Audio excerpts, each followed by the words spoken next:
They say some places hold memories, echoes of what once was, but what if a place holds more than just memories? What if it holds a presence, something ancient and hungry, waiting in the shadows? Tonight, we're going to a place just like that. A place whispered about in hushed tones, a place most people are smart enough to avoid. Welcome to the Blackwood Forest, better known to locals as the Forest of Shadows.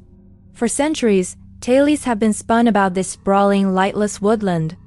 Stories of disappearances, of strange lights dancing between the trees, and of a feeling of being constantly watched. Most dismiss them as folklore, campfire stories to spook kids, but we're not here to dismiss them. We're here to see for ourselves.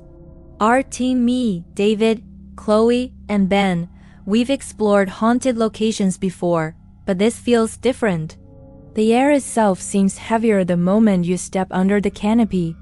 We've packed our gear, cameras, audio recorders, thermal imagers, and enough supplies to last us through the night. The plan is to hike to the heart of the forest, to a place locals call the Silent Clearing, where most of the phenomena are reported. They say no birds sing there, no animals tread. It's a dead zone. The legends claim it's the lair of something that guards the forest, something that doesn't like visitors. We're hoping to capture definitive proof of whatever lurks in this place. Is it a spirit, a cryptid, or is it all just in our heads? Let's find out. The sun is starting to dip below the horizon, and the shadows are already growing long. The real journey begins now. We've been walking for about 2 hours now. The sun has almost completely disappeared, and the forest has transformed. What was just dense woodland by day is now a maze of black trunks and twisted branches. The temperature has dropped significantly, and there's a strange stillness in the air. We've all noticed it.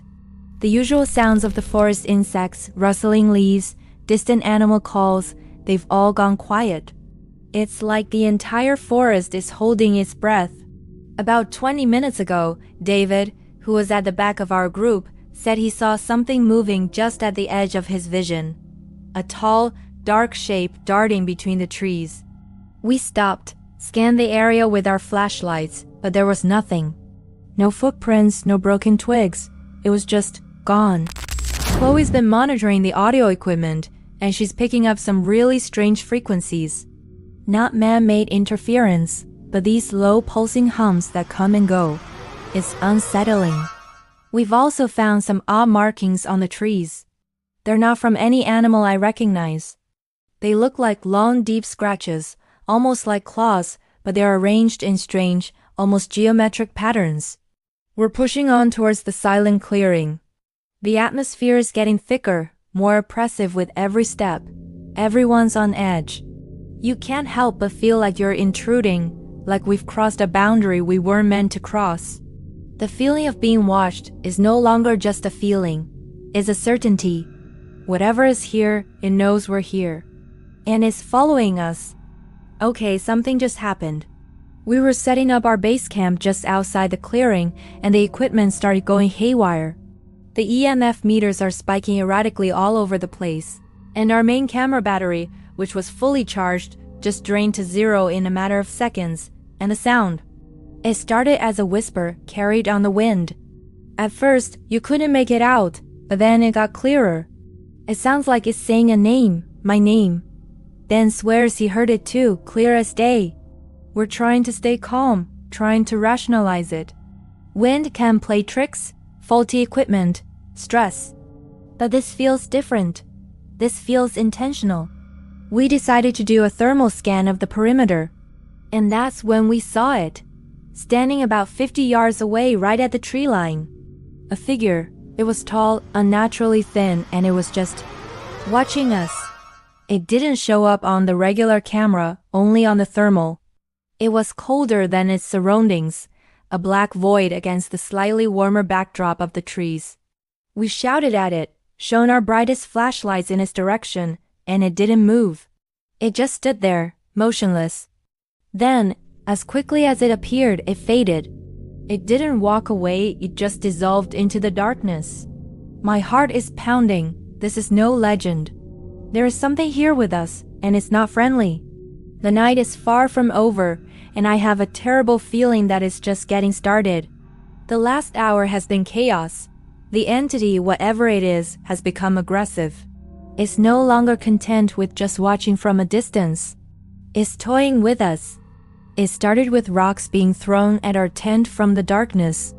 Small at first, then larger. We yelled out, telling it to leave us alone, but that only seemed to make it worse. Then, the sounds started again, but this time they were all around us. Whispers, guttural growls, and a sound I can only describe as a woman weeping. Chloe is terrified. She's huddled in the tent, refusing to come out. Ben and I tried to keep a perimeter, but it's impossible. The thing is too fast.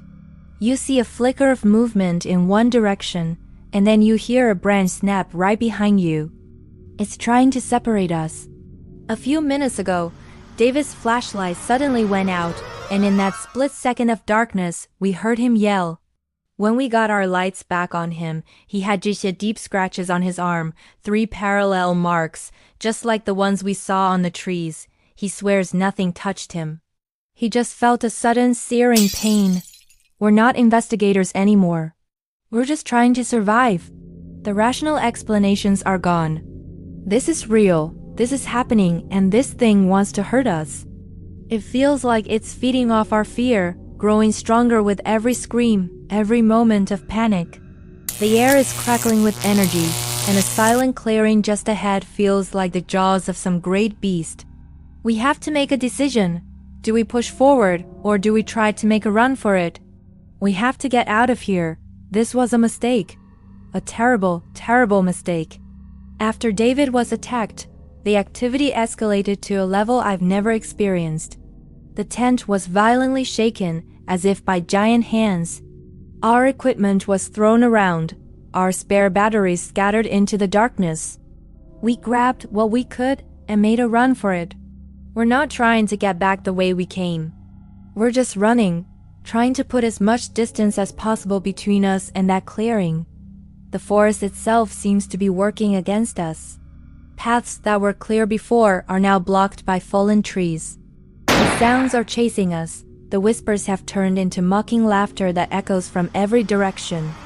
It feels like the trees themselves are closing in. Chloe tripped and fell a moment ago. For a second, we thought she was seriously hurt. As we helped her up, we all saw it. It wasn't at the tree line anymore. It was standing in the middle of the path behind us, not 20 feet away. It's not just a shadow. It has a form, gaunt and skeletal, with limbs that are too long, too jointed. It didn't have a face, just a smooth, pale surface where features should be. We didn't wait. We just ran. I've never known fear like this.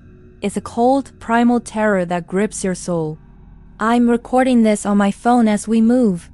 I don't know if we'll make it out. The sun feels like a distant memory, a forgotten dream. If you're watching this, don't come here. Stay away from the forest of shadows.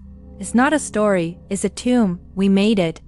I don't know how, but we made it. We broke through the tree line just as the first hint of dawn was breaking the horizon.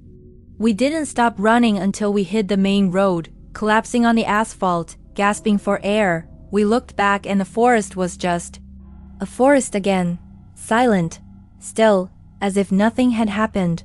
But we know what happened. We have the scratches, the broken equipment, and the terror seared into our minds. We didn't get the definitive proof we wanted. Most of our footage was corrupted or wiped, but we got something else. A warning. Looking back at the few clips that survived, you can see them. Distorted faces in the static fleeting shadows in the background. You can hear the whispers of idols on the audio tracks, hidden beneath the wind. It's not a hoax. We weren't hallucinating. We survived an encounter with something ancient and malevolent. The forest of shadows guards its secrets well, and it punishes those who try to uncover them. We left a piece of ourselves salutes in that forest, a piece of our sanity. And I know, with chilling certainty, that a piece of that forest came back with us. The nightmares have already started. We escaped, but we're not free. Some shadows follow you even in the light. Thanks for watching. Be careful what you go looking for. You might just find it.